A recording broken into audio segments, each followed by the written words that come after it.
여러분, 방금 구청에서 이혼 도장 찍고 나온 전 남편이 1분도 안 돼서 다른 여자한테 프러포즈하는 거 상상이나 해보셨어요? 전 오늘 바로 그걸 제 눈으로 봤습니다. 구청 앞에서 손에 이혼 서류를 꽉 쥔 채 서 있었어요.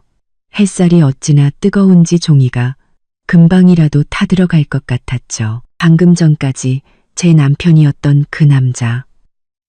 박지훈은 이혼 절차가 끝나자마자 스마트폰을 보며 입이 귀에 걸려 있더군요.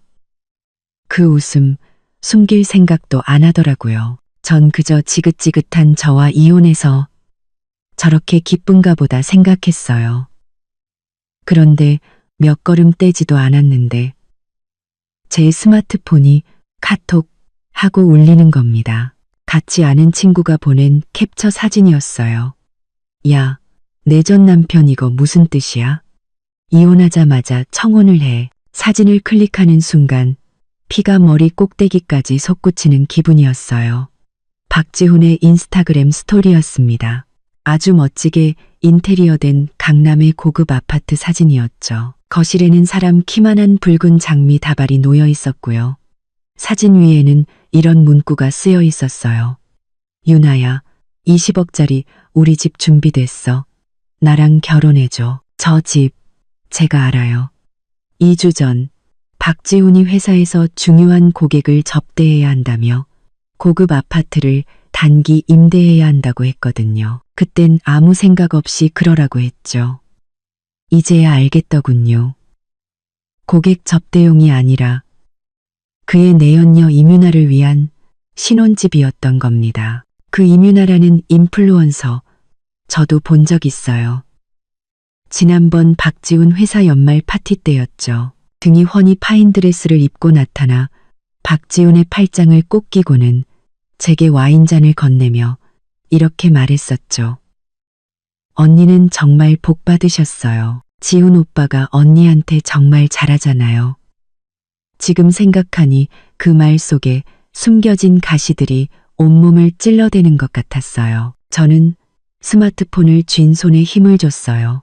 손가락 마디가 하얗게 질릴 정도였지만 그 자리에서 폭발하진 않았습니다. 전 더 이상 감정에 휘둘려 울고불고 매달리는 그런 사람이 아니었으니까요. 그가 바람 피운다는 사실을 알게 된 순간부터 전 김민준 변호사를 찾아가 모든 재산을 정리했어요. 박지훈이 매일같이 주머니에 넣고 다니며 자기 능력으로 얻은 것이라 자랑하던 VVIP 블랙카드 12장, 전부 제가 결혼 전 아버지께서 남겨주신 유산으로 개설한 카드였죠. 결혼 후에 남편 기 좀 살려주자는 생각에 쓰라고 줬을 뿐인데 그 모든 카드의 관리 권한은 제 스마트폰 앱에 있었어요. 저는 조용히 은행 앱을 열어 VVIP 카드 관리 메뉴로 들어갔습니다. 햇빛 때문에 화면이 눈부셨지만 눈을 가늘게 뜨고 계좌 동결 버튼을 찾았어요. 그리고 첫 번째 카드부터 마지막 카드까지 하나하나 차례대로 눌렀습니다. 12개의 카드가 모두 정지되는 데는 1분도 채 걸리지 않았죠. 모든 조치를 끝내고 스마트폰을 가방에 넣는데 박지훈이 다가와 능글맞게 제 어깨를 툭툭 치더군요. 정인아, 우리 부부였던 정이 있으니 앞으로도 잘 지내자. 너무 슬퍼하지 말고 혹시 힘든 일 있으면 언제든 연락해. 그 위선적인 얼굴을 보며 속으로는 냉소를 머금었지만 겉으로는 아무렇지 않은 척 말했어요. 그래, 앞으로 너도 힘든 일 있으면 연락해. 나도 도와줄게. 그는 제 말의 진짜 의미를 알아채지 못했는지 웃으며 고개를 끄덕이더군요. 그래, 그럼 다행이고. 난 급한 일이 있어서 먼저 가볼게. 말 끝나기 무섭게 길가에 세워둔 차로 달려가는 박지훈. 조수석에서는 이뮤나가 몸을 기울여 그에게 무언가 속삭이고 있었고 그는 아주 활짝 웃고 있었죠. 저는 그들의 차가 멀어지는 것을 가만히 지켜봤어요. 손에 쥔 이혼 서류가 가스러질 듯 구겨졌죠. 옆을 지나가던 아주머니 한 분이 저를 보고 걱정스럽게 물었어요. 세댁, 괜찮아? 이혼하고 나면 다들 그래. 시간이 약이야. 저는 애써 웃으며 대답했어요. 괜찮아요. 어머님. 그냥 햇볕이 좀 뜨거워서요. 하지만 제 머릿속은 이미 다음 계획으로 가득 차 있었습니다. 박지훈은 분명 이뮤나를 데리고 제가 방금 정지시킨 그 카드로 사치를 부리러 가겠죠. 카드가 긁히지 않을 때 그 여자의 표정이 어떨지, 박지훈은 또 어떻게 수습할지 정말 기대되더군요. 가방에서 아버지가 물려주신 나전 칠기함을 꺼냈어요. 그 안에는 12장 블랙카드의 개설 증명서, 원본과 제 소유의 모든 보석 감정서가 들어있었죠. 함을 열어 맨 위에 있는 카드 개설 증명서를 만져봤습니다. 개설 날짜는 우리가 결혼하기 1년 전으로 선명하게 찍혀 있었고 은행 직인도 뚜렷했어요. 햇살이 함 안의 서류들을 비추자 제 마음은 놀랍도록 차분해졌습니다. 내 돈으로 내 언녀와 결혼하겠다고? 내 카드로 부자인 척 행세하겠다고? 그렇게는 안 되지. 이혼 도장이 마르기도 전에 청혼을 했겠다. 그렇다면 나도 아주 특별한 선물을 준비해줘야지. 구름 위를 걷는 기분에서 땅바닥으로 곤두박질 치는 게 어떤 건지 똑똑히 맛보게 해줄게. 나전 칠개함을 다시 가방에 넣고 제 차로 향했습니다. 차문을 여는 순간 박지훈의 인스타그램이 또 업데이트됐더군요. 이번엔 이뮤나와 명품 매장 앞에서 찍은 사진이었습니다. 문구는 이랬어요. 내 공주님 선물 사주는 날, 카드는 무제한으로 긁어. 저는 그 피드를 보며 피식 웃고는 차에 시동을 걸었습니다. 박지훈, 진짜 쇼는 지금부터 시작이야. 제가 어디에 있었는지 아세요? 바로 그들이 들어간 명품 매장 건너편 카페였습니다. 시원한 아이스 아메리카노를 시켜놓고 컵에 맺힌 물방울을 보며 빨대로 천천히 적고 있었죠. 제 시선은 길 건너 통유리 창 안에 두 사람에게 고정되어 있었어요. 박지훈과 이뮤나, 둘은 마치 자기 집 안방을 거닐 듯 명품 매장 안을 활보하고 있었죠. 이뮤나는 반짝이는 슬립 드레스를 입고 손바닥만 한 미니백을 든 채 박지훈 뒤를 졸졸 따라다녔어요. 그녀의 눈은 진열장 안의 가방에 완전히 고정되어 있었습니다. 그녀는 먼저 검은색 악어 가죽 가방 앞에 멈춰서서 손으로 쓱 만져보더군요. 목소리는 아주 교태롭게 변해서 말했죠. 지훈 오빠, 이 가방 너무 예쁘다. 내 친구도 지난주에 샀는데 들기만 해도 분위기가 확 산대. 박지훈은 곧바로 가슴을 쫙 펴며 거들먹거렸습니다. 마음에 들어? 그럼 사야지. 그게 뭐라고. 우리 유나가 원하는 건 오빠가 다 사줄게. 이 카드 한도 무제한이야. 그는 말하며 바지 주머니에 든 블랙카드를 툭툭 쳤어요. 누가 볼세라 아주 안달이 난 사람처럼. 저는 건너편에서 그 모습을 보며 실소를 금치 못했습니다. 저 카드의 주인이 바로 나라는 걸, 그리고 내가 방금 꽁꽁 얼려버렸다는 걸 그는 까맣게 잊은 모양이었죠. 악어 가죽 가방은커녕 물 한 병 사기도 힘들 텐데 말이에요. 곧이어 이뮤나는 박지훈을 끌고 목걸이 코너로 갔습니다. 로즈골드 체인에 자잘한 다이아몬드가 밝힌 목걸이 2개를 골랐더군요. 하나에 1,000만 원이 넘으니 2개면 2천만 원이 훌쩍 넘는 금액이었죠. 그녀는 거울 앞에서 목걸이를 대보며 박지훈에게 물었습니다. 오빠, 이게 더 예뻐? 아니면 이게 더 예뻐? 박지훈은 그녀의 목에 시선을 고정한 채 느끼한 목소리로 말했죠. 둘 다 예뻐. 우리 유나는 뭘 해도 예쁘지. 둘 다 사. 그러고는 옆에 있던 비치 팔찌까지 가리키며 말했어요. 이것도 내 드레스랑 잘 어울리네. 같이 포장해달라고 하자. 저는 스마트폰 계산기를 두드려 봤습니다. 800만 원짜리 악어 가죽 가방, 2. 500만 원짜리 목걸이 2개. 1. 500만 원짜리 비치 팔찌 합쳐서 4. 800만 원. 거의 5천만 원에 육박하는 금액이었죠. 박지훈의 저 대범함.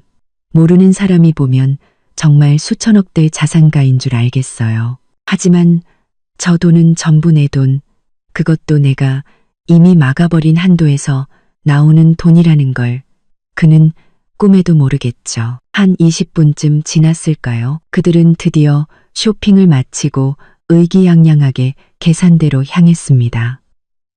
박지훈은 이뮤나의 허리를 감싸 안고 점원에게 말했죠. 이거 전부 포장해 주시고 카드로 계산할게요. 검은색 정장을 입은 젊은 점원은 환하게 웃으며 카드 단말기를 내밀었습니다. 손님, 총 금액은 4. 800만 원입니다.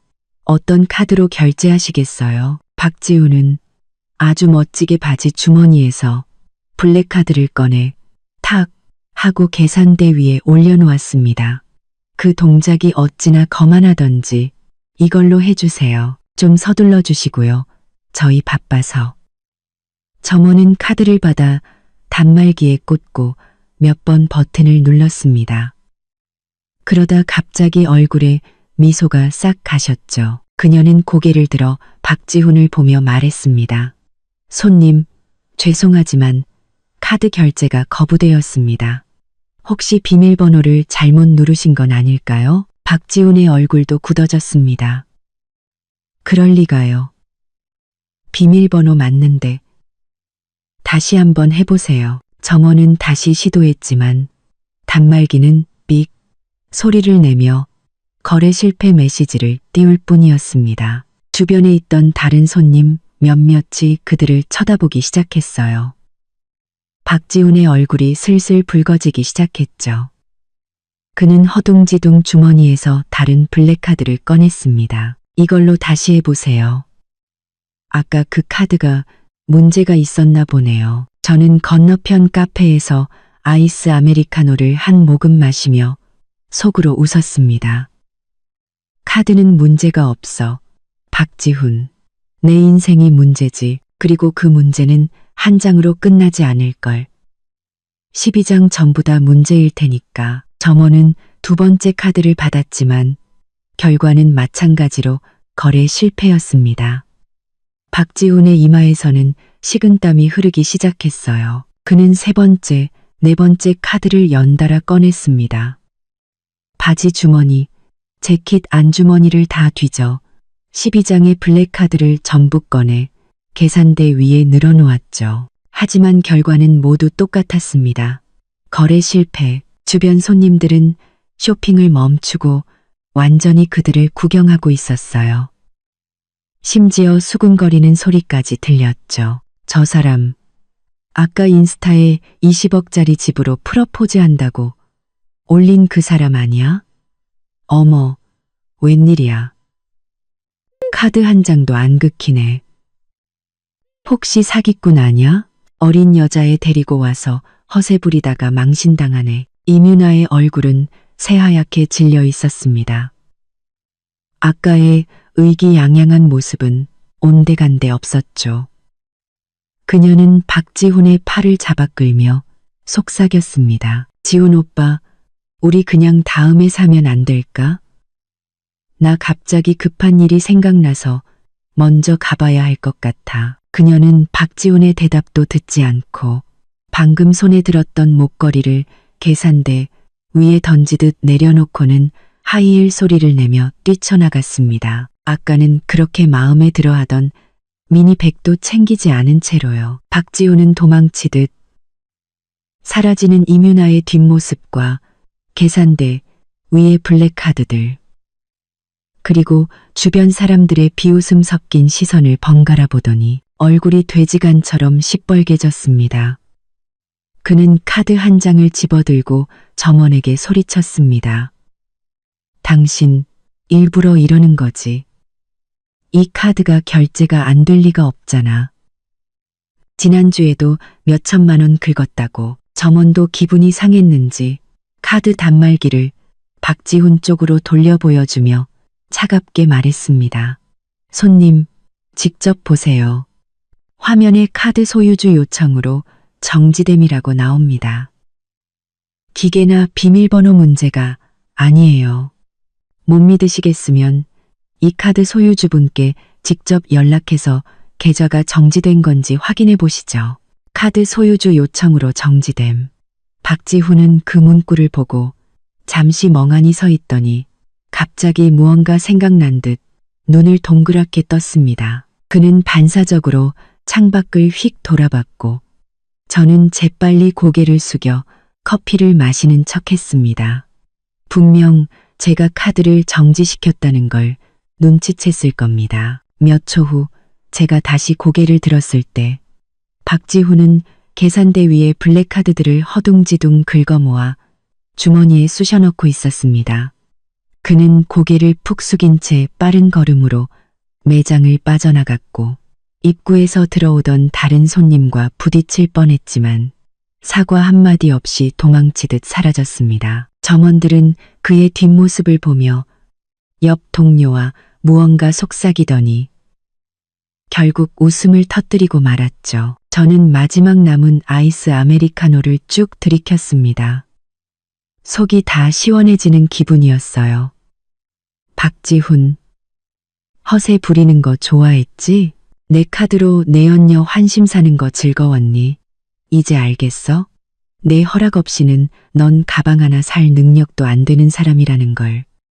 저는 스마트폰을 들어 김 변호사님께 메시지를 보냈습니다. 1단계 성공. 명품 매장에서 카드 12장 전부 정지. 망신 제대로 당하고 내 연녀는 도망갔어요. 곧바로 답장이 왔습니다. 잘했습니다. 이제 증거를 잘 보관하세요. 분명히 따지러 찾아올 겁니다. 그때는 말싸움하지 말고 증거로만 이야기하면 됩니다. 저는 카페를 나와 차가운 공기를 마셨습니다. 햇살은 여전히 따가웠지만 제 마음은 오히려 시원했죠. 이건 시작에 불과해. 그가 내게 준 상처, 그가 내게서 빼앗으려 했던 모든 것들, 나는 하나도 빠짐없이 몇 배로 돌려받을 겁니다. 제가 카페에서 가져온 컵을 씻어 막 물기를 닦아내고 있을 때였습니다. 현관문에서 쿵쿵쿵 하고 문이 부서져라 두드리는 소리가 들렸습니다. 행주를 쥔 채로 현관으로 다가가 렌즈를 통해 밖을 보니 역시나 박지훈이었습니다. 머리는 엉망이었고 낮에 입었던 정장은 구겨져 있었으며 소매 끝에는 어디서 묻었는지 모를 먼지까지 묻어 있었죠. 낮에 명품 매장에서 허세를 부리던 모습과는 완전히 다른 초라한 모습이었습니다. 저는 천천히 문을 열었습니다. 하지만 그를 안으로 들이지는 않고 문에 기댄 채 물었죠. 이 밤중에 무슨 일이야? 그는 제 말이 끝나기도 전에 저를 밀치고 집 안으로 난입했습니다. 구둣발이 제가 막 닦아놓은 바닥에 어지러운 자국을 남겼죠. 그는 거실 테이블로 직진하더니 손에 든 블랙카드들을 촤르륵 소리를 내며 던져버렸습니다. 카드 몇 장이 바닥으로 떨어졌죠. 서정인, 너 도대체 무슨 꿍꿍이야? 그는 저를 손가락질하며 소리쳤습니다. 얼굴은 시뻘겋게 달아올라 있었죠. 나랑 이혼했으면 끝이지. 왜 내 카드를 정지시켜? 부부였던 정이 있으면 이따위로 뒤통수를 치면 안 되는 거 아니야? 저는 문을 닫고 소파에 앉아 물 한 잔을 따랐습니다. 천천히 물을 한 모금 마신 뒤에야 그를 쳐다보며 말했죠. 내 카드라고? 박지훈, 양심에 손을 얹고 말해봐. 저 카드 중에 내 것이 단 한 장이라도 있어? 그는 잠시 말문이 막혔지만 이내 목에 핏대를 세우며 우겼습니다. 어째서 내 카드가 아니야. 내가 3년 동안 썼어. 내 사업 거래처 사람들 모두 이 카드가 내 카드인 줄 안다고. 근데 네가 갑자기 정지시켜버리면 내가 사람들 얼굴을 어떻게 봐. 내 체면은 뭐가 되냐고. 체면? 저는 자리에서 일어나 서재로 향했습니다. 서재 가장 아래 칸에 넣어둔 나전 칠기함을 꺼내 거실 테이블 위에 쿵 소리가 나게 올려놓았죠. 뚜껑을 열자 그 안에는 서류들이 가지런히 정리되어 있었습니다. 맨 위에는 12장 블랙카드의 개설 증명서가 있었죠. 모든 서류에는 선명한 은행 직인이 찍혀 있었습니다. 저는 맨 위 서류 한 장을 집어 그의 눈앞에 내밀었습니다. 똑똑히 봐. 이 카드 개설 날짜. 우리가 결혼하기 1년 전 8월 16일이야. 개설자. 서정인. 연동된 계좌는 아버지가 나한테 물려주신 내 개인 자산 계좌고. 이제 말해봐. 이게 어떻게 내 카드가 되는 거지? 그는 증명서를 쳐다보며 시선을 피했습니다. 주먹을 꽉 쥐더군요. 그래, 네가 결혼 전에 만든 카드라고 치자. 하지만 결혼하고 나서 내가 이 카드로 얼마나 많은 사업을 성사시켰는데. 공은 없어도 노력은 있잖아. 내 카드가 아니더라도. 네가 이렇게 말 한마디 없이 정지시키는 건 너무한 거 아니야? 노력? 저는 다른 서류를 꺼내 보였습니다. 그 카드의 상세 이용 내역이었죠. 이 카드로 이윤아한테 가방 3개, 팔찌 2개 사줬네. 합쳐서 3천만 원이 넘네. 이게 회사 일 때문에 쓴 거라고? 그리고 이건 지난달 네가 그 여자한테 청혼한 20억짜리 아파트 계약금 2억 원.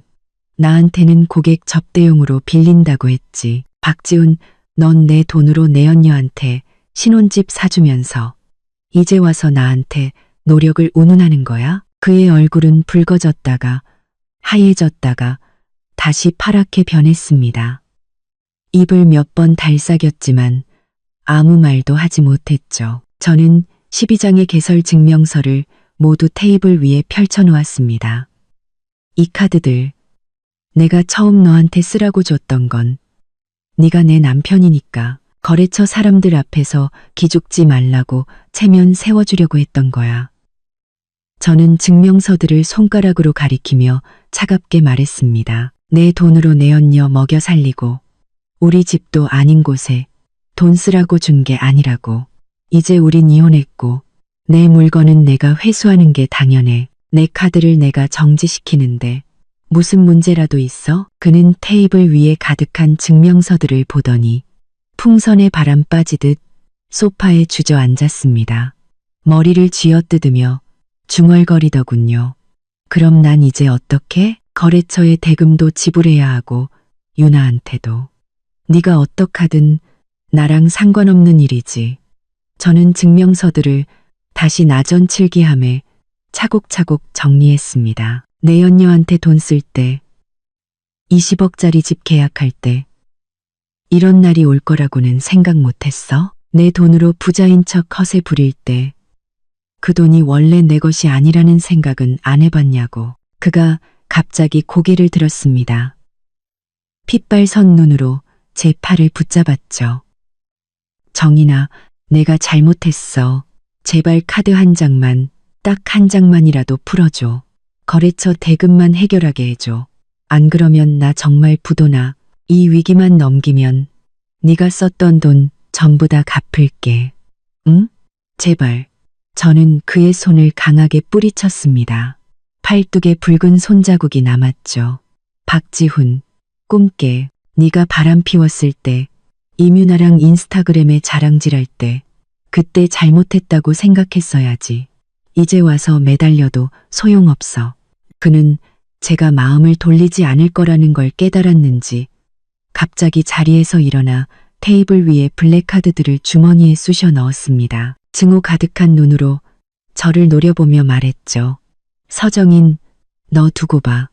이대로 안 끝나. 그는 말을 마치고 현관으로 향해 쾅 소리가 나게 문을 닫고 나가버렸습니다. 그 소리에 복도 센서 등이 번쩍 켜졌죠. 저는 창가로 다가가 그가 비틀거리며 아파트 단지를 빠져나가 택시를 잡아타는 모습을 지켜봤습니다. 품에 안은 나전 칠기함에 단단한 감촉이 오히려 저를 안심시켰죠.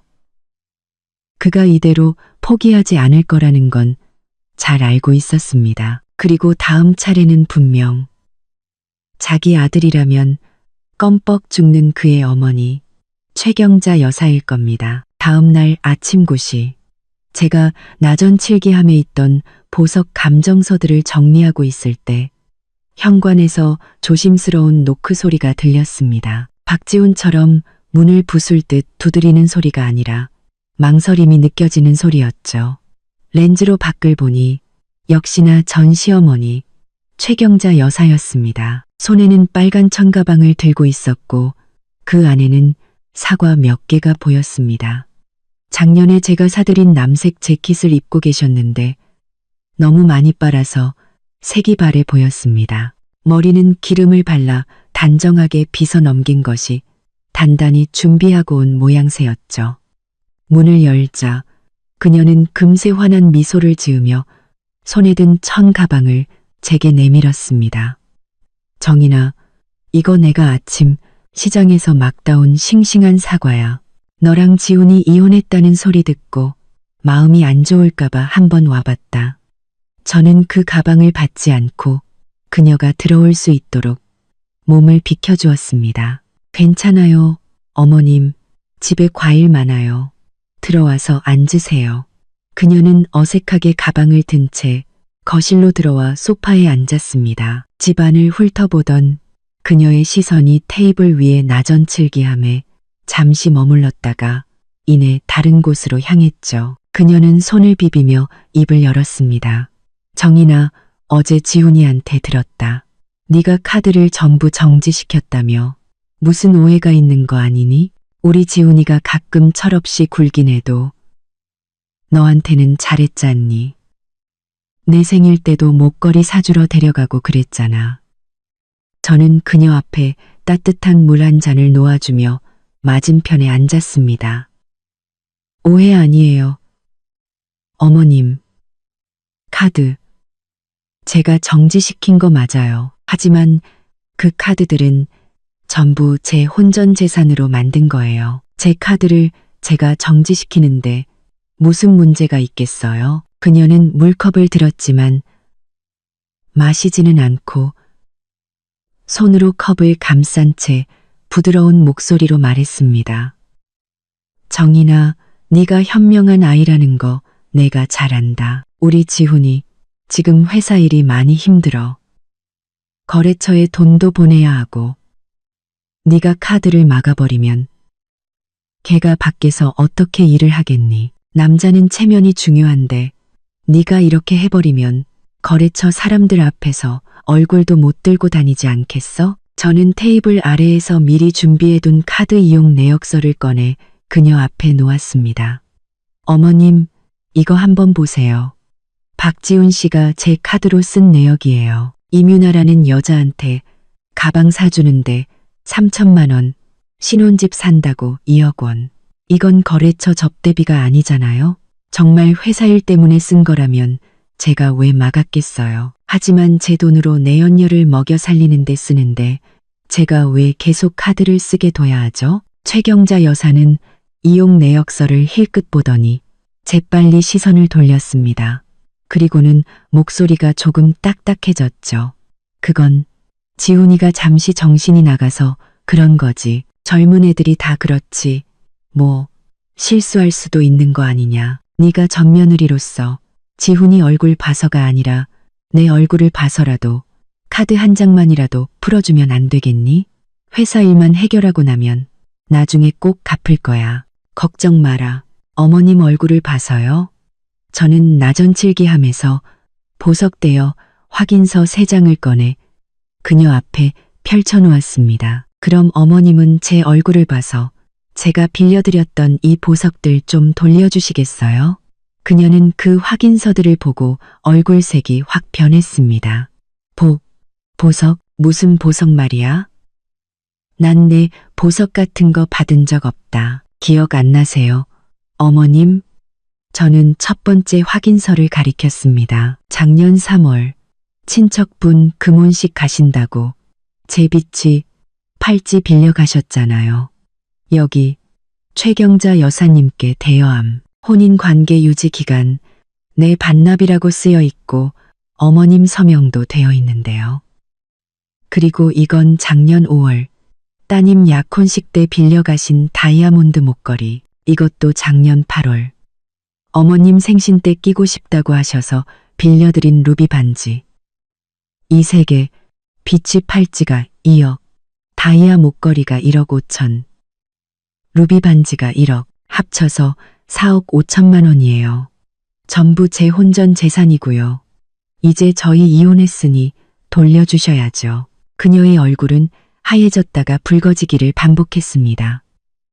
결국 작은 목소리로 변명하더군요.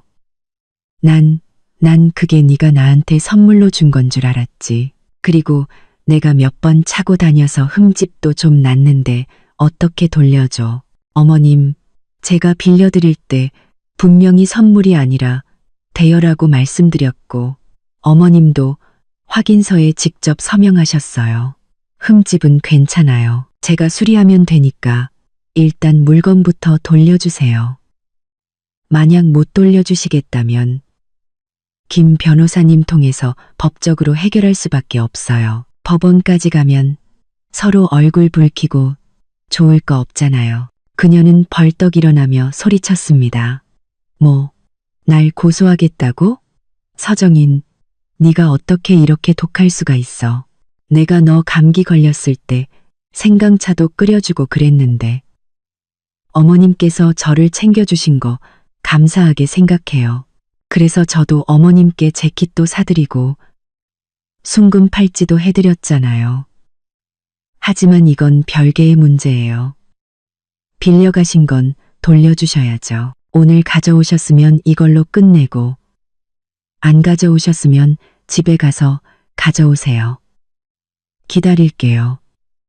하지만 박지훈 씨 카드 풀어줄 생각은 전혀 없으니 그렇게 하세요. 그녀는 제 단호한 태도에 더 이상 말을 잇지 못하고 소파에 놓아두었던 천 가방을 들고 일어섰습니다. 알았다. 집에 가서 찾아보마. 하지만 정인아, 너 이렇게 인정머리 없이 굴면 나중에 동네 사람들한테 손가락질 받는다. 저는 제 것을 되찾으려는 것뿐이에요. 남들이 뭐라고 하든 상관없어요. 저는 그녀를 현관까지 배웅했습니다.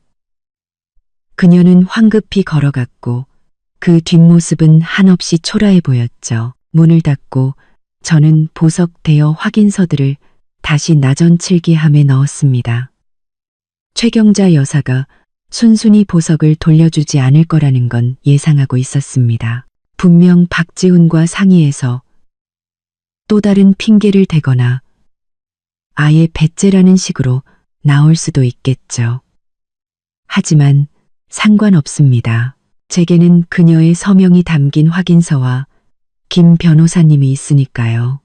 어떤 수를 쓰든 저는 반드시 제 것을 되찾을 겁니다. 그렇게 앉아 있는데 모르는 번호로 전화가 걸려왔습니다. 받아보니 아주 교태 넘치는 목소리가 들렸죠. 여보세요? 서정인 씨 맞죠? 저 임윤아예요. 전화기 너머로 들려오는 임윤아의 목소리는 마치 제가 그녀에게 몇 억은 빚진 사람인 양 아주 뻔뻔하고 기세등등했습니다.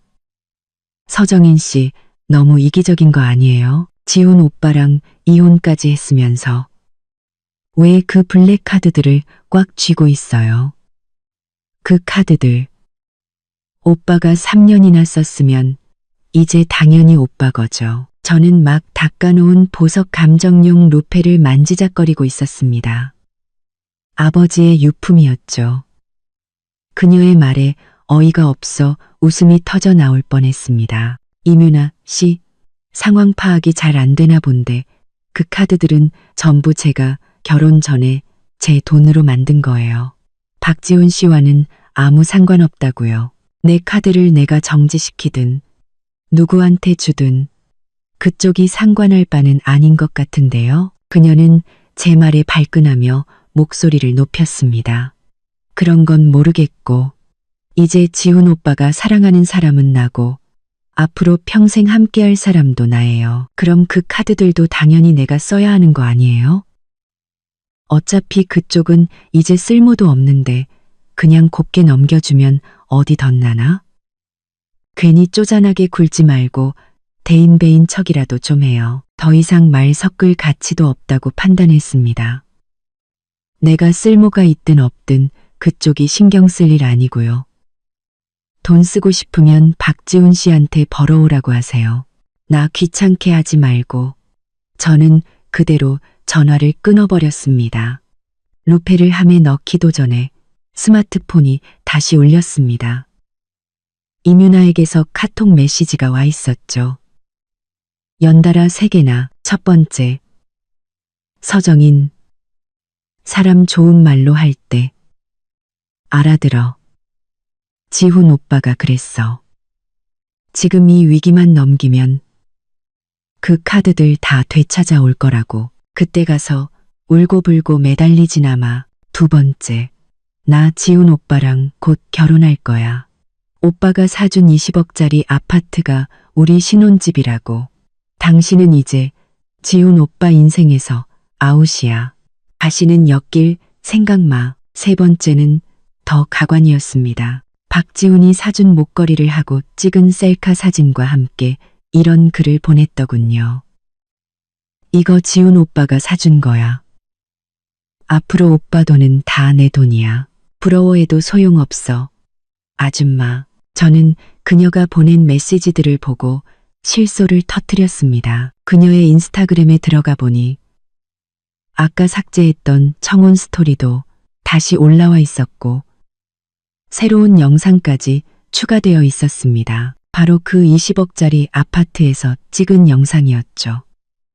영상 속에서 그녀는 박지훈의 블랙카드를 손에 들고 흔들며 말했습니다. 앞으로 이 카드는 제 마음대로 긁어도 된대요. 우리 지훈 오빠 최고. 저는 냉소하며 스마트폰을 들었습니다. 그녀와의 카톡 대화 내용, 통화 녹음 파일 미리 자동 녹음 설정을 해두었죠.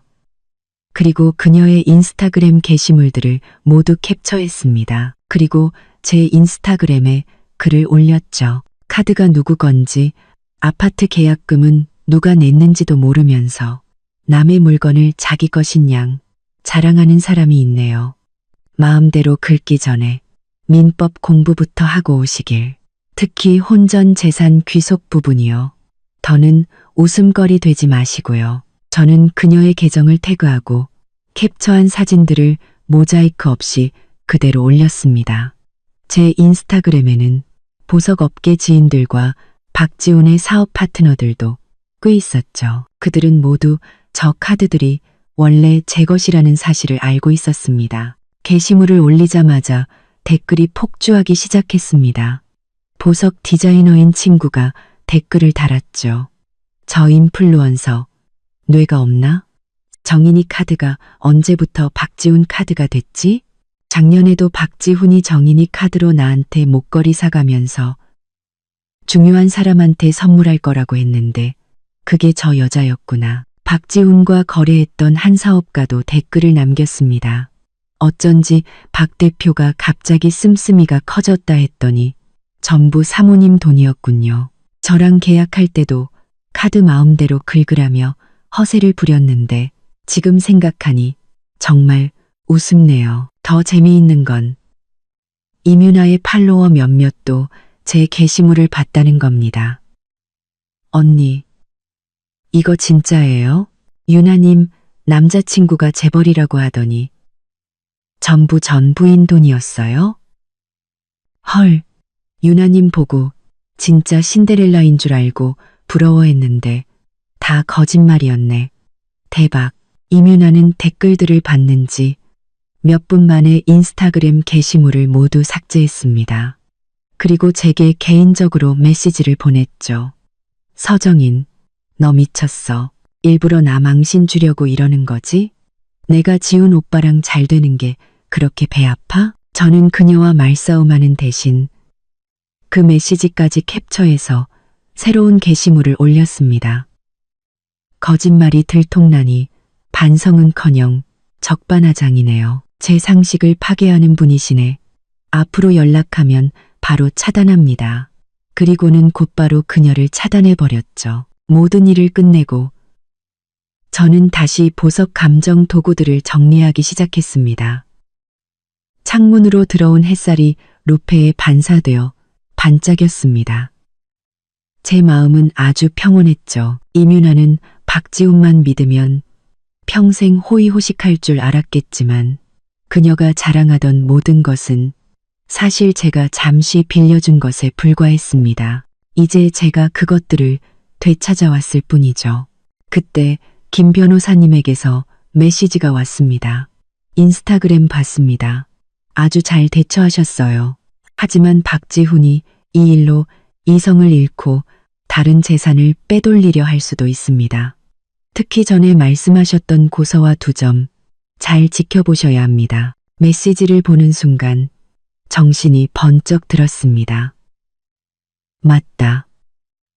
박지훈의 사무실에 제가 결혼 전에 수집했던 고서와 2점이 걸려 있었죠. 아버지께서 남겨주신 유품으로 시가 10억 원이 넘는 작품들이었습니다.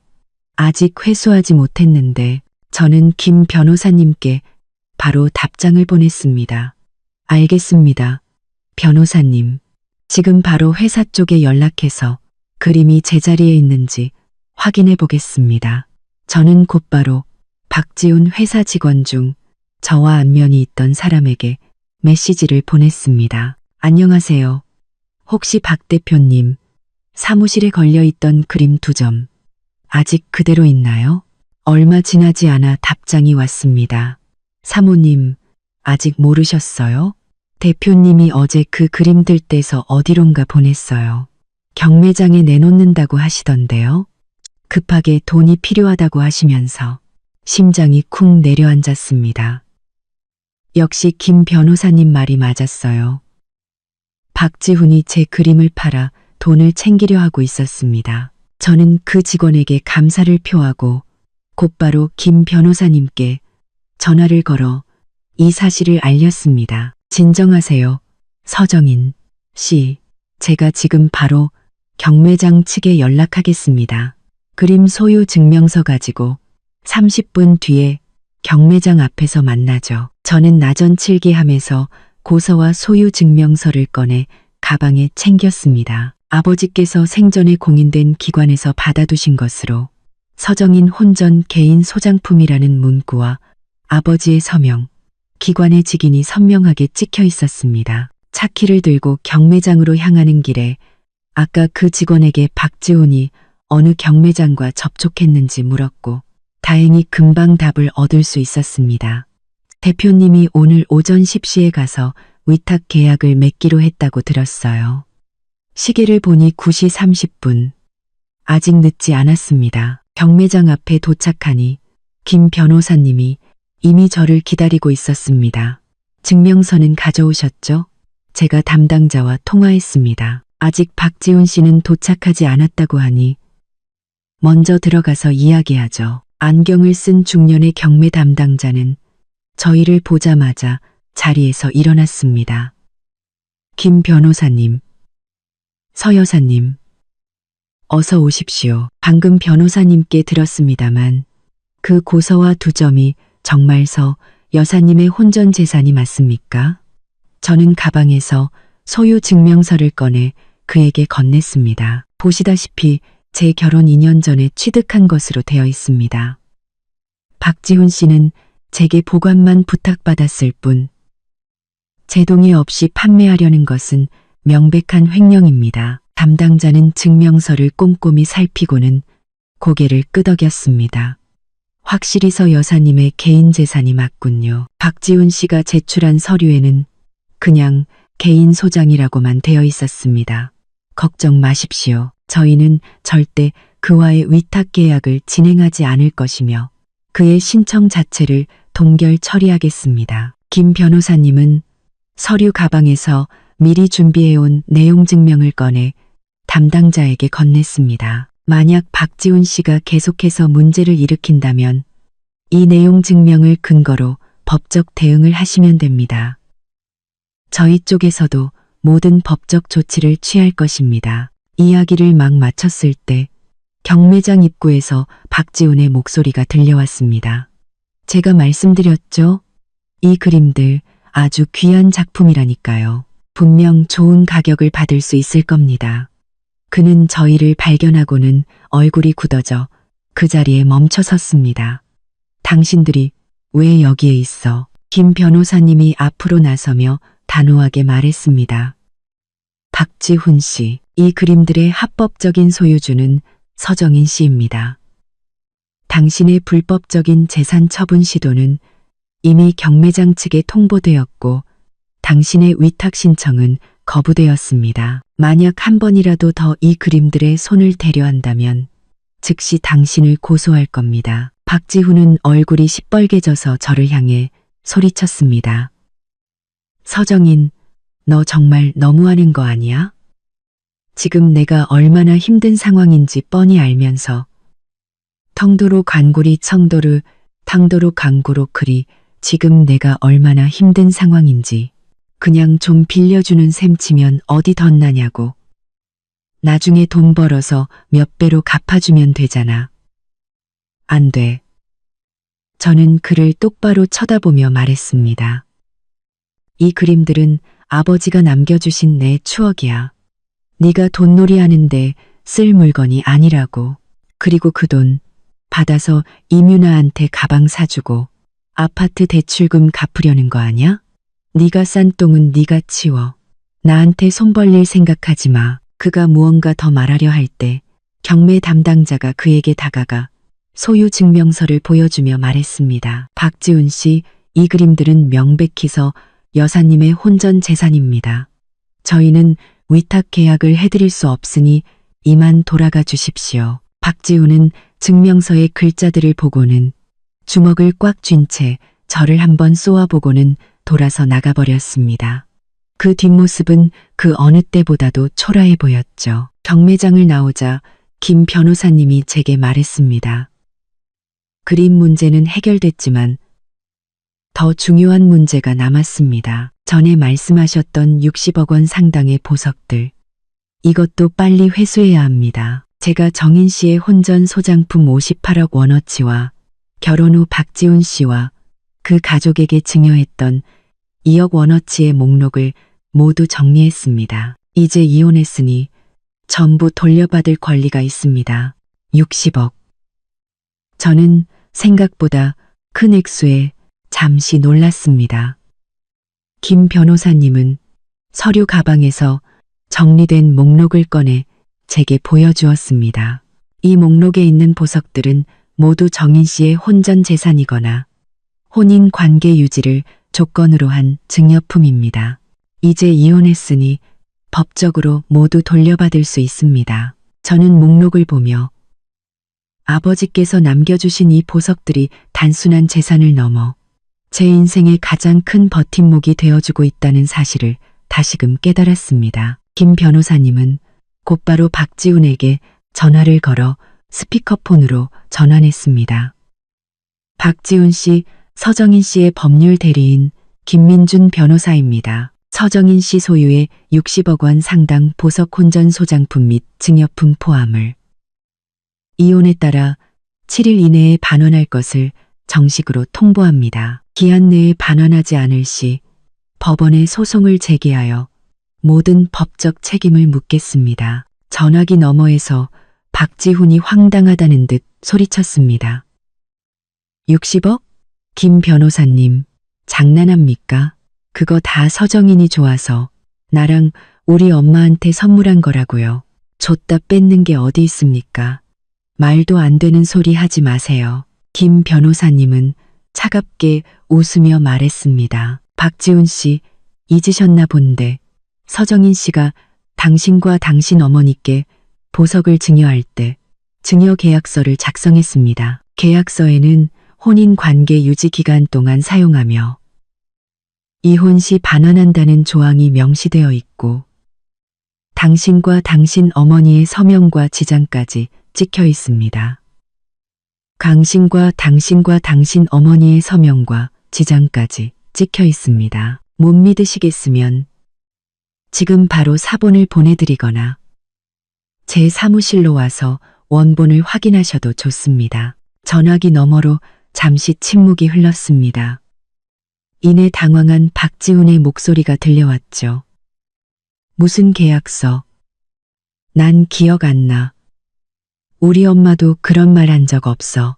기억이 나든 안 나든 당신의 자필 서명과 지장이 증거입니다. 7일 드립니다.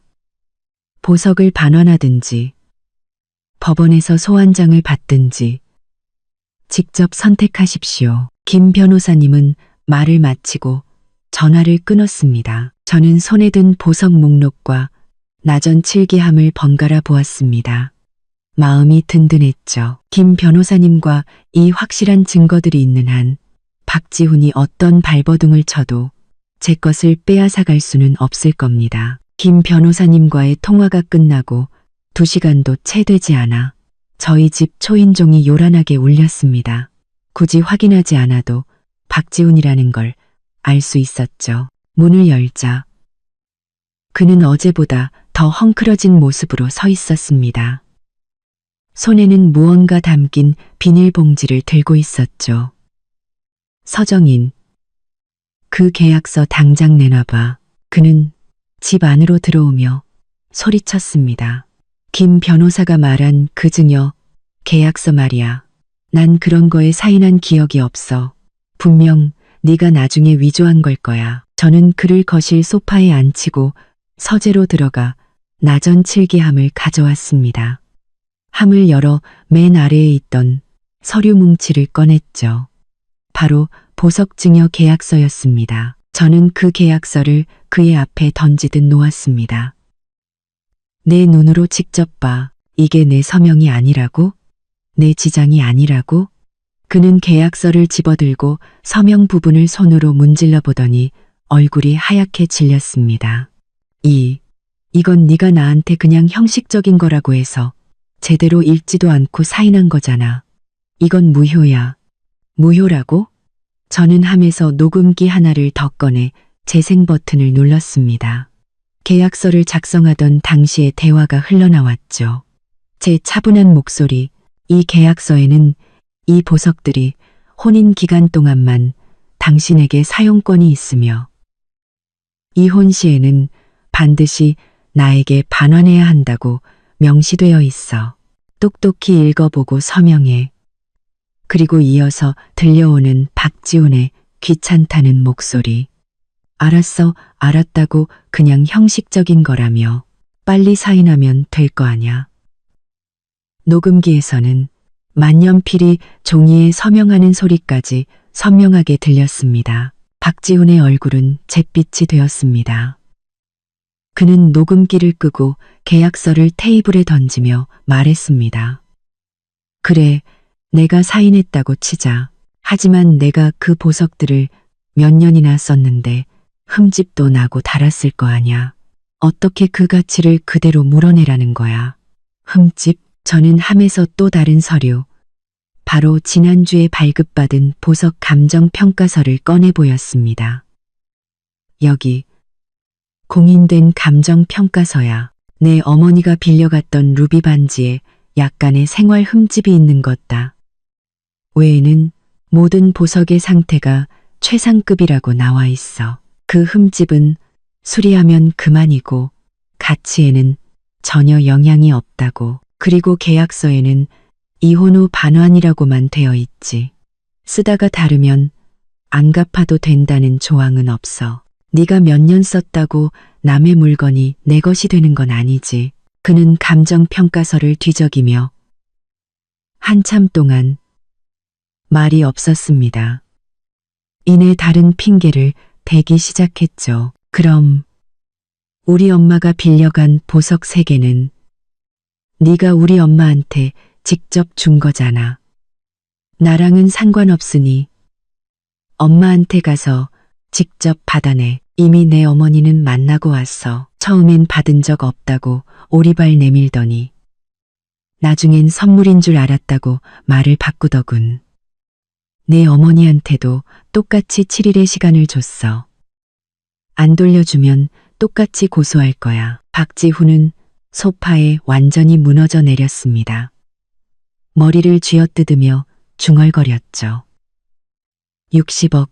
내가 그 돈이 어디 있어서 너한테 갚아. 그 아파트 계약금도 내 카드로 긁은 거고 은행에서는 매달 대출금 갚으라고 독촉 전화가 오는데 저는 그 모습을 보며 어떤 동정심도 느끼지 못했습니다.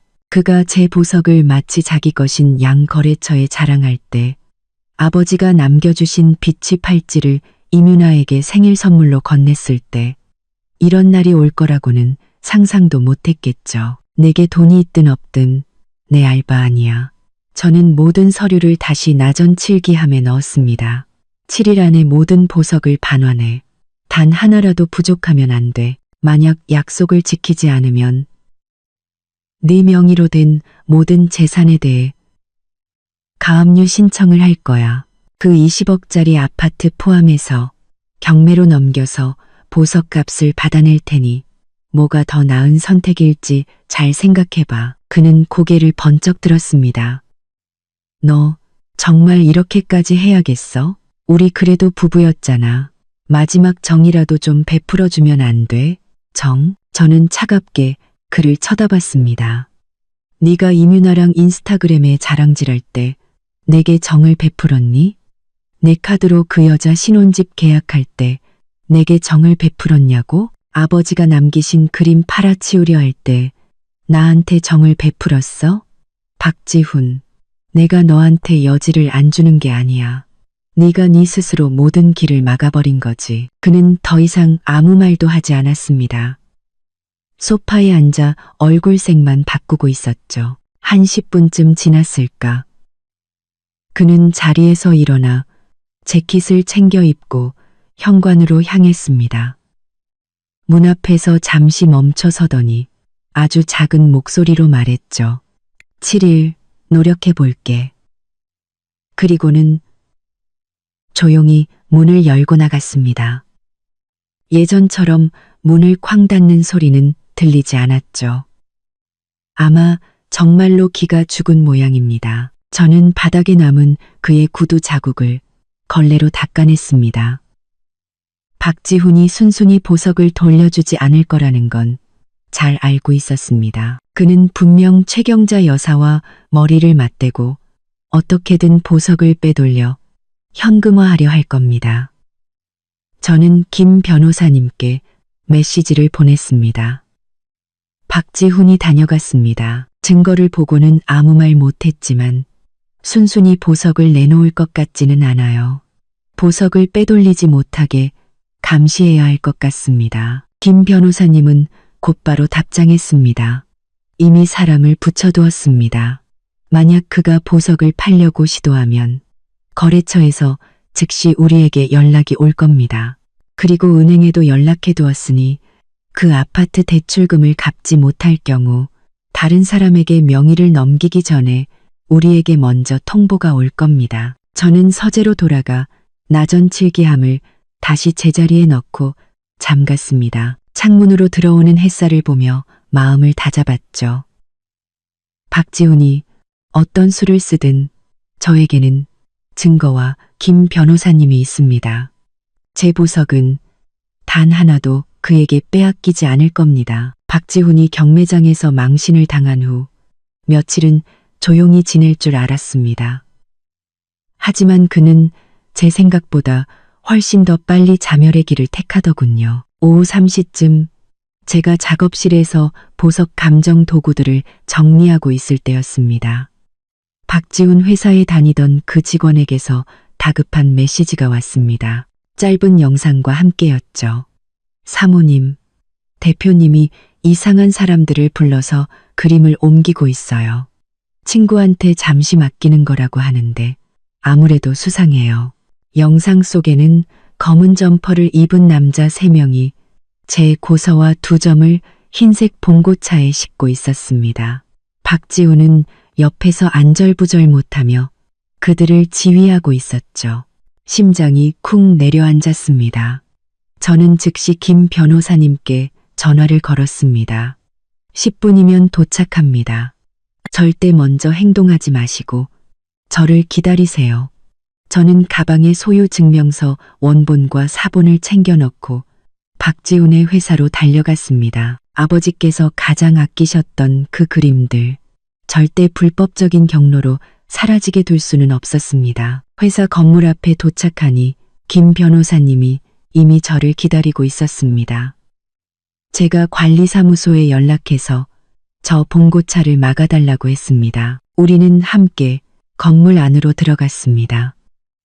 안내데스크 직원은 저를 보고 당황하며 막아섰지만 저는 아랑곳하지 않고 박지훈의 사무실로 향했습니다. 사무실 문을 열자 저는 분노로 온몸이 떨렸습니다.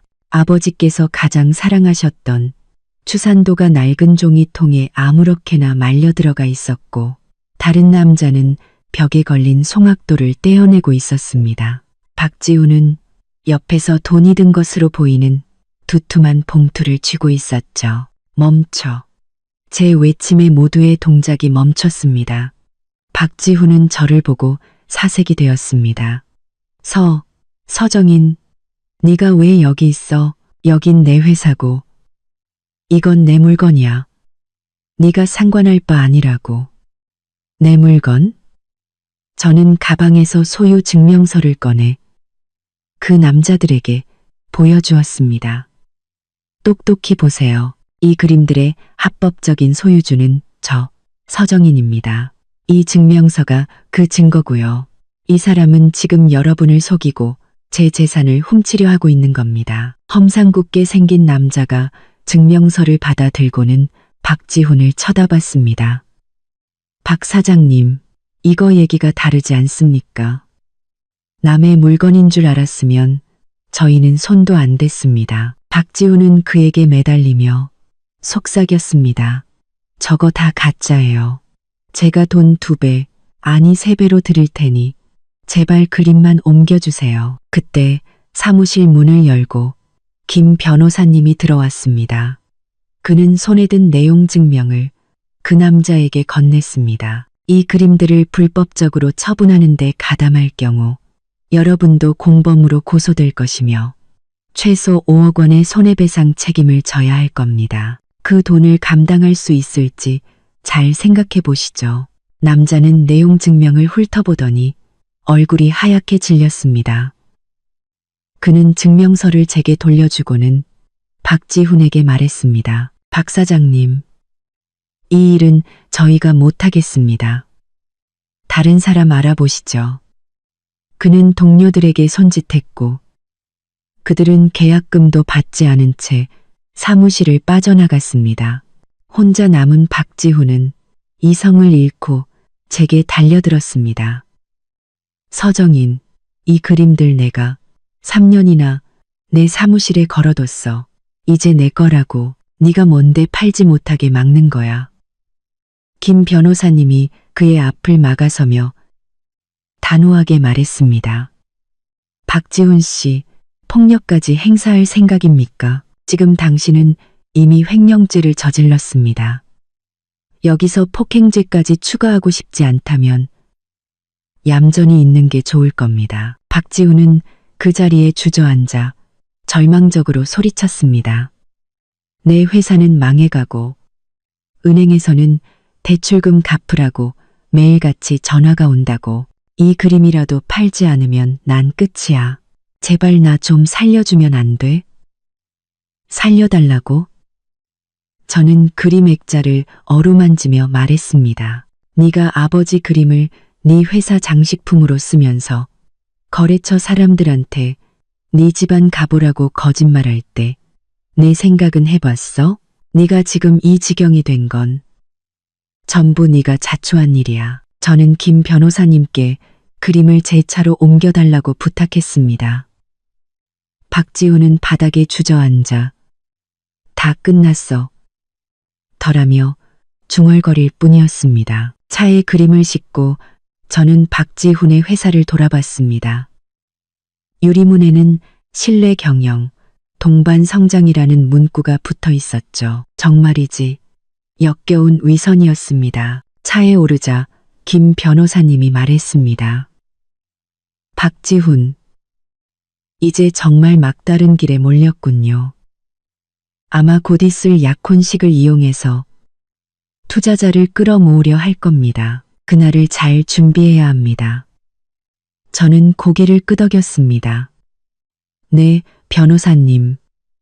그의 약혼식 날 아주 특별한 선물을 함께 전달하죠. 작업실에서 막 되찾아온 비치 팔찌를 손질하고 있을 때였습니다.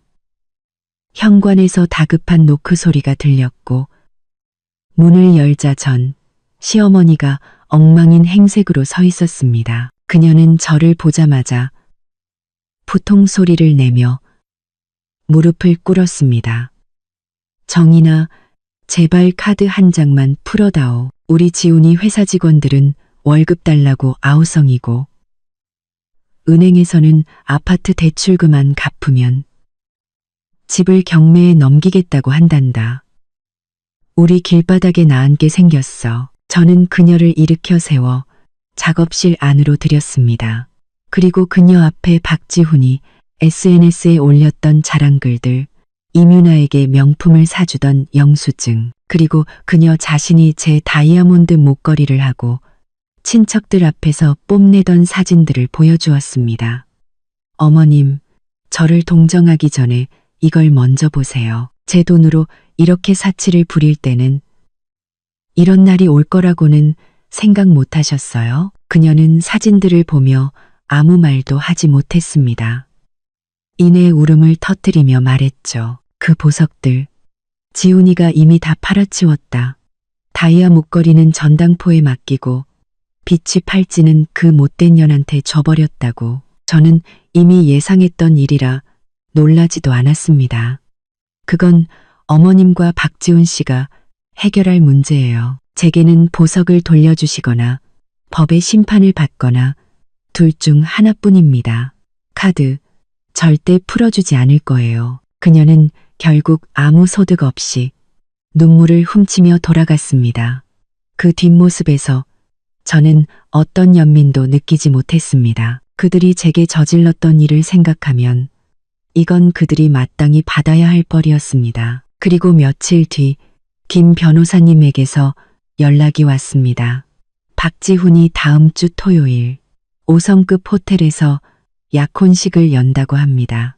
아마 마지막 발악인 것 같군요. 그날 우리가 모든 것을 끝내도록 하죠. 약혼식 날 저는 샴페인색 드레스 위에 베이지색 트렌치 코트를 걸치고 모든 증거 자료가 담긴 검은색 토트백을 들었습니다. 김 변호사님과 함께 호텔 입구에 서자 두 사람의 얼굴이 담긴 거대한 포스터가 저희를 맞이했죠. 우리는 초대장 없이 변호사 신분증을 보여주고 당당히 연회장으로 들어갔습니다. 연회장 안은 화려함 그 자체였죠. 그 자체 박지훈은 빌린 것이 분명해 보이는 흰색 턱시도를 입고 이뮤나의 허리를 감싼 채 단상 위에서 연설하고 있었습니다. 오늘 저와 유나의 약혼을 축하해 주러 오신 모든 분께 감사드립니다. 저는 앞으로 유나가 원하는 것이라면 무엇이든 해줄 것입니다. 제 카드는 언제나 그녀를 위해 열려 있을 테니까요. 저는 그 모습을 보며 실소했습니다. 그리고 연회장 중앙의 대형 스크린으로 향했죠. 잠시만 주목해 주시겠습니까? 약혼을 축하하는 의미에서 제가 특별한 영상을 준비했습니다. 저는 준비해온 USB를 연결했습니다. 점더텅 판공보 푸오를 탕고 스크린에는 박지훈이 명품 매장 앞에서 내 공주님 선물 사주는 날, 카드는 무제한으로 긁어라고 외치던 영상이 재생되었습니다. 이어서 제가 그 12장 블랙카드에 실제 소유주임을 증명하는 서류들, 60억 원 상당의 보석 증여 계약서, 그리고 20억 원 아파트의 계약금이 제 카드로 결제된 내역이 차례대로 화면에 나타났습니다. 연회장은 순식간에 아수라장이 되었습니다. 저거 다 저 여자 돈이었어. 사기꾼 아니야. 어쩐지 갑자기 부자가 됐다 했어. 여기저기서 수군거리는 소리가 들려왔죠. 이민아는 얼굴이 새하얗게 질려 박지훈의 팔을 뿌리치고 소리쳤습니다. 이게 다 사실이야? 나한테 거짓말한 거야? 그녀는 그대로 웨딩드레스 자락을 붙잡고 연회장을 뛰쳐나갔습니다. 하객들은 그 모습을 보며 폭소를 터뜨렸죠. 이성을 잃은 박지훈이 제게 달려들었지만 김 변호사님이 그를 막아섰습니다. 박지훈 씨, 횡령, 사기, 재산은닉. 당신에게 적용될 죄목은 아주 많습니다. 이제 곧 법원에서 소환장을 받게 될 겁니다. 박지훈은 그 자리에 주저앉아 절망했습니다. 저는 그에게 다가가 이혼하던 날 그가 부부의 정이라며 건넸던 백지수표를 그의 앞에 던졌습니다. 이게 당신이 말하던 부부의 정이야. 내 돈으로 내 연녀를 먹여 살리고 내 보석으로 허세를 부리고 결국 자신을 파멸시킨 것. 이건 전부 내가 자초한 일이야. 저와 김 변호사님은 엉망이 된 연회장을 뒤로하고 나왔습니다. 호텔 입구에서 아들의 약혼식을 축하해주러 오던 최경자 여사와 마주쳤죠. 그녀가 상황을 묻자 저는 웃으며 말했습니다. 아주 성공적으로 끝났어요. 신부가 도망가고 하객들도 다 떠났지만요. 직접 들어가서 보세요. 잠시 후 호텔 안에서는 그녀의 통곡 소리가 들려왔습니다. 그 후 박지훈의 회사는 부도가 났고 그는 수많은 소송에 휘말렸습니다. 20억 원짜리 아파트는 경매에 넘어갔지만 대출금과 직원들의 밀린 월급을 갚고 나니 남는 돈은 거의 없었죠. 최경자 여사는 시장에서 채소를 다듬는 일을 하며 근근히 살아간다고 들었습니다. 이민아는 사기꾼의 내연녀라는 꼬리표가 붙어 인플루언서 생명이 끝났고 결국 다른 도시로 도망치듯 떠났다고 합니다. 저는 제 삶을 되찾았습니다. 아버지께서 남겨주신 보석 중 일부를 여성 자립을 돕는 재단에 기부했고 제 작업실에서는 저처럼 상처받은 여성들을 위한 재산 보호 법률 강의를 열고 있습니다. 많은 여성들이 찾아와 자신의 권리를 배우고 스스로 일어서는 법을 익히고 있죠. 오늘도 작업실 창문으로 따스한 햇살이 쏟아져 들어옵니다. 진열장에 놓인 보석들이 그 빛을 받아 찬란하게 빛나고 있죠. 그런 보석들이 그 빛을 받아 찬란하게 빛나고 있죠. 저는 아버지께서 남겨주신 나전 칠기함을 어루만지며 생각합니다. 진정한 버팀목은 다른 사람이 아닌 바로 나 자신이어야 한다는 것을, 자신의 것을 당당히 지키고 스스로의 힘으로 살아가는 것, 그것이야말로 가장 멋지고 가장 단단한 삶의 방식이라는 것을요.